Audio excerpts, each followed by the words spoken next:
Nkuko bisanzwe ni Boss Martin kuri cyane TV tukaba tugiye kubagezaho sport updates zo kwa 30 zo kwa 10/2022. Haravugwa iki mwisi imikino rero. Kiyovu Sport yatsinze Musanze 3-1 turababwira uko umukino wagenze. Gasogi United irahura na AS Kigali. Ikipe iri ku mwanya wa 5 wa 7 turababwira byinshi kuri Premier League. Uburyo imikino yagenze muri iki cyumweru ndetse n'imikino ihari uyu munsi kwa 30 turababwira ndetse n'abateguriye n'abatop scorers ba championnat eshanu mukunda i Burayi nabo turaza kureba uko bihagaze, turaza kureba uko Sadio Mane ari kubyitwaramo n'abandi benshi mukunda ba Haaland ba Mbappe, turaza kureba uburyo urutonde rumeze. Icyo usabwa rero ni ukora subscribe kuri cyane TV kugira inkuru zacu zijye zikugeraho uri mu bambere. Sport urucaca ejo yamereye nabi cyane, ikipe bita Musanze FC ibasubiza mu majyaruguru nabi. Iyi kipe rero ya Kiyovu muzi neza ku izina ry'urucaca yari yahuye na Musanze FC aho bari baje bafite imihigo yo kugira ngo barebe ko hagira uyobora urutonde rwa championnat, dore ko aya makipe yose yarakurikiranye ku rutonde rwa championnat, imwe ari ya kabiri indi ari ya gatatu. Nuko rero umukino warangiye ikipe ya Kiyovu Sport itsinze ikipe ya Musanze ibitego 3-0. Uyu mukino rero wamanje kugorana. Kiyovu Sport rero yari ifite amanota 13 mu mikino bari bamaje gukina, aho yari ku mwanya wa kabiri yahise igira amanota 16 ku mukino wa 7, aho Rayon Sport yari iyoboye ikaba Kiyovu ariyoboye ikaba yisanze ku mwanya wa mbere, Kiyovu ikajya ku mwanya Rayon ikajya ku mwanya wa kabiri. Uyu mukino wagaragayemo ishyaka ryinshi, abayovu bawinjiranyemo imbaraga ariko bamanza no kuvangirwa cyane n'ikipe ya Musanze nayo yari yakaniye. Nuko kandi na Musanze nayo yatangiranye imbaraga ariko birangira icitse intege. Nuko rero mu gice cya kabiri baje biminjiyemo agafu, maze Seksambu atangira afungura amazamu aza no gushyiramo igitego cya kabiri. Turebye neza ku mukino wabaye ejo w'ikipe ya Kiyovu Sport n'ikipe ya Musanze, ikipe ya Kiyovu Sport yabyitwayemo neza, byatumye rero ihita iyobora urutonde aho ifite amanota 16 uyu munsi, akaba ariyo ya mbere. Rayon Sport iri ku mwanya wa kabiri n'amanota 15, irayirushaho inota rimwe gusa. Harimo ikinyuranyo cy'imikino kuko Kiyovu Sport imaze gukina imikino 7 ariko Rayon Sport ni imikino 5. Ubwo bivuze ko umukino wa gatandatu Rayon Sport iramutse iwutsinze yahita izamuka ku rutonde ikongera ikayobora. Sinzi rero nimba Rayon Sport iraza kwihagararaho igasubirana. Sport rero yahise iyobora urutonde rwaruyobowe na Rayon yisanga ku mwanya wa kabiri n'amanota 15. Nuko kandi Musanze nubwo yatsinzwe ntago byatumye ibura kuguma ku mwanya wayo wa gatatu. APR FC ikaba iri kwirya isata burenge, bivuze yuko APR FC umunsi yatsinda umukino wayo wa gatandatu Musanze FC. Nuko kandi uyu munsi hari umukino urahuza ikipe ya Gasogi United iri ku mwanya wa 5 n'ikipe ya AS Kigali nayo iri ku mwanya wa 7.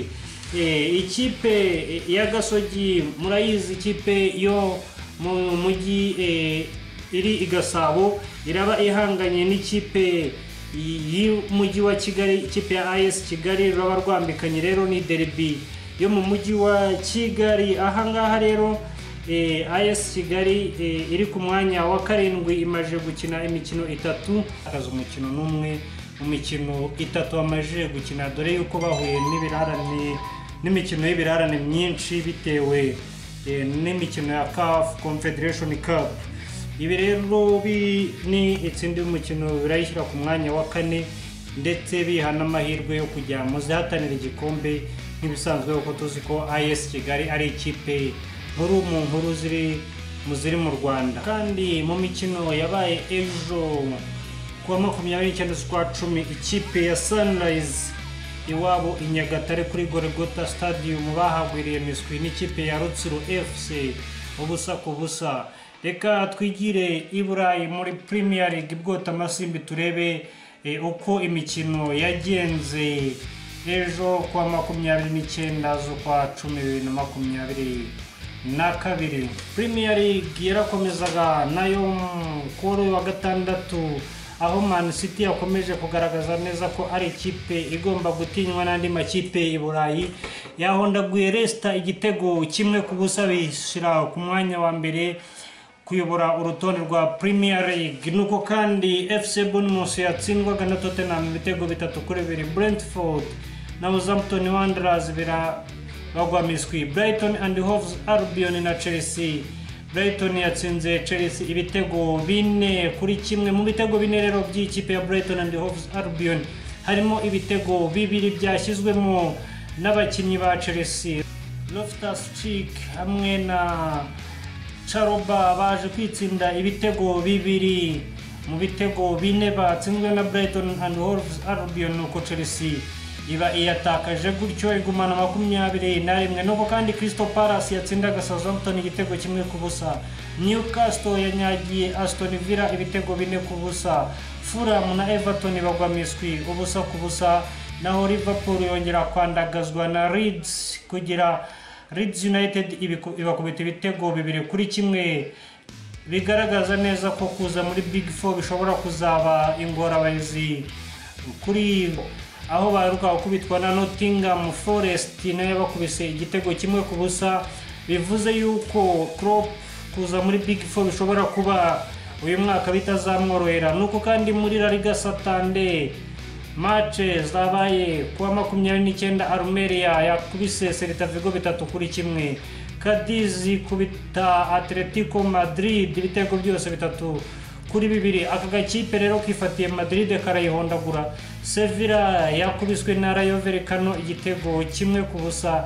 Nuko kandi FC Barcelona yafashijwe na Lewandowski bagakubita ikipe ya Valencia igitego kimwe ku busa. Serie A Napoli yari yamanutse mu kibuga na Sassuolo birangira Napoli ikubise Sassuolo ibitego 4 ku busa. Nuko kandi Lecce yatsinzwe na Juve ibitego kimwe ku busa. Inter ikubita Sampdoria ibitego 3 ku busa. German Bundesliga Sadio Mane yakoze akazi gakomeye cyane, assist 2 n'ibitego 2 mu mukino. Bayern Munich yatsindaga Mainz mo ibitego 6-2. Nuko kandi Leipzig yakubise Bayern Leverkusen ibitego 2 ku busa.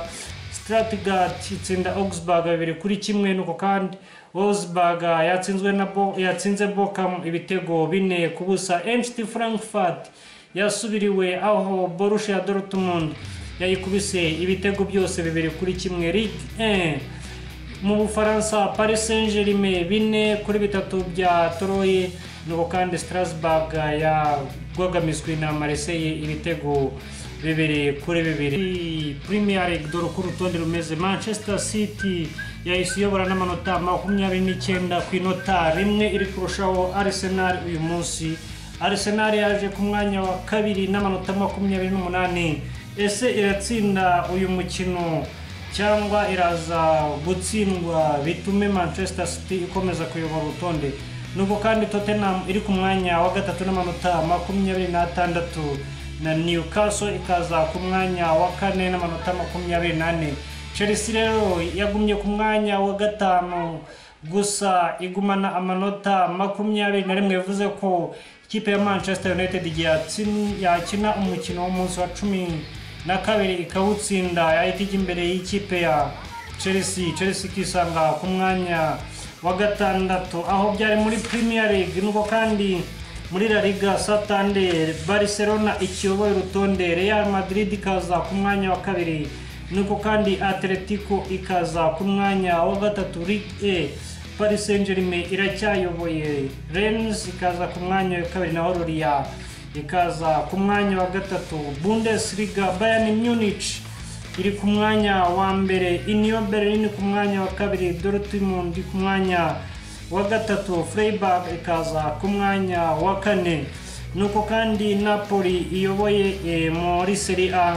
Mira ikaza ku mwanya wa 2 naho Lazio ikaza ku mwanya wa 3. Haaland akomeje kuvugwa cyane ku bitego ari gutsinda, uburyo ari kugenda arusha amakipe ibitego, aho usanga afite ibitego birusha arusha ikipe yose igiteranyo cy'ibitego bafite, ugasanga Haaland abarusha.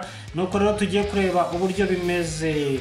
Reka turebe uburyo bimeze abakinnyi amakipe bakinamo, ibitego bafite, assist batanze ndetse n'imikino bamaje gukina. Turahera ku wa mbere muri Premier League, Erling Braut Haaland ku mwanya wa mbere ukinira Man City, aho amaje gutsinda ibitego 17 agatanga assist 3 mu mikino yonyine 11 amaje gukina. Bivuze ko amaje gukina iminota 925. Harry Kane ari ku mwanya wa kabiri, na umukinnyi wa Tottenham amaje kugeza ibitego 10 hamwe na assist 1 mu mikino 13 amaje gukina. Bivuze ngo Harry Kane mu mikino 13 amaje gukina amaje gutsinda ibitego 10 agatanga na assist 2.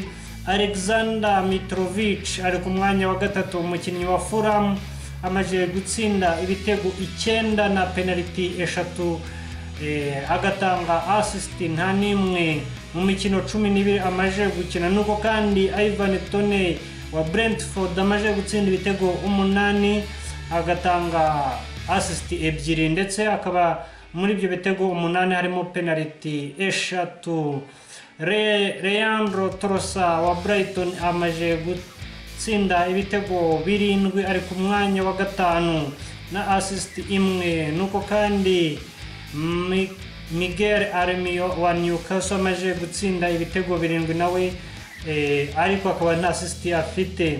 Robert Firmino wa Liverpool ari ku mwanya wa 7 n'ibitego 6. Nuko kandi Phil Foden wa Man City ari ku mwanya wa 7 nawe. Callum Wilson wa Newcastle ari ku mwanya wa 9, naho James Maddison wa Leicester City aza ku mwanya wa 10. Nuko kandi Rodrigo wa Leeds United nawe ari ku mwanya wa 11 n'ibitego 6 na assist 1. Gabriel Jesus wa Arsenal ari ku mwanya wa 12 n'ibitego 5 na assist 3. Nuko kandi tugiye kureba Mohamed Salah ari ku mwanya wa 15 ibitego 4 assist 3 mu mikino 12 amaje gukina. Bivuze ngo ntago ari muri top 10 yaba top scorer muri Premier La Liga. Santander, Robert Lewandowski arayoboye n'ibitego 13 wa Barcelona. Borja Iglesias wa Real Betis ari ku mwanya wa 2 n'ibitego 7. Nuko kandi Jose wa Espanyol nawe ari ku mwanya wa 3.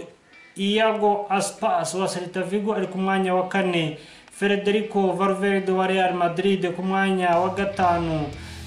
Veda Mukiri wa Mallorca ku mwanya wa 5. Kandi ku mwanya wa 7 hariho Vinicius Junior, Karim Benzema, Brais Mendes, Alvaro Morata, Sergio Leone, Antoine Griezmann. Abo bose bamaze gutsinda ibitego 5, bose bakaba bari ku mwanya wa 7. Ku mwanya wa 13 Rodrigo n'ibitego 4. Nuko kandi Inaki Williams wa Athletic Club afite 4, nawe akaba ari ku mwanya wa 13 aho aganye na Edison Cavani wa Valencia. Nuko kandi muri Bundesliga Christopher Nkunku ayoboye urutonde. Umufaransa Christopher Nkunku ayoboye urutonde aho ari ku mwanya wa mbere hamwe na Niklas Franklin wa Werder Bremen. Nuko kandi Marcus Thuram wa Borussia Mönchengladbach ari ku mwanya wa 3. Diachi Kamanda wa Eintracht Frankfurt ku mwanya wa 4 hanganya na Jamal Musiala wa Bayern Munich. Nuko kandi Sadio Mane ari ku mwanya wa 6, bivuze yuko ari muri top 10. Sherando Becker wa Union Berlin ari ku mwanya wa 6 nawe, aho Dodi Lukebakio wa Hertha Berlin ari ku mwanya wa 8 anganyamo ibitego na Ermedin Dimitrovic hamwe na Jeremy Frimpong hamwe na Jesper Lindstrom hamwe na Leroy Sané wa Bayern Munich. Abo bose bakaba bari ku mwanya wa 8. Ku mwanya wa 13 hakaza Florian Kainz France Ligue A Kylian Mbappe ni uyoboye urutonde rw'abamaje gutsinda byinshi, umukinnyi wa Paris Saint-Germain umufaransa n'ibitego 11 neko kandi Neymar Junior amugwa mu ntege ku mwanya wa kabiri n'ibitego 10. Jonathan David Warire umunyakanada afite ibitego 9. Terem Mofi umunyanigeria afite ibitego 8. Alexander Lacazette ku mwanya wa 5 n'ibitego 7 anganyamo na Floria Balogue, Lionel Messi, Luis Openda, Mama Barde ndetse na Martin Teria wa Rennes. Nuko kandi ku mwanya 11 harobita Elie Wahri n'ibitego 6 gusa. Amakuru yacu rero nakagaruka amakuru y'imikino mukomeza kujya muyakurikirana kuri cyane TV, bivuze yuko updates za football buri munsi uko zigiyeho ugomba kuba uwa mbere mu bambere mu kubona updates za buri munsi, ari uko ukanze subscribe ndetse ugakanda no kukazogera kugira ngo updates zijye zikugeraho buri munsi. Like na comment bya bibiri kugira ngo turebe aho twakwimpruvinga icyo twahindura mu mikorere kugira ngo aya makuru ajye aho kubageraho ameze neza. Yari Boss Martin, murakoze.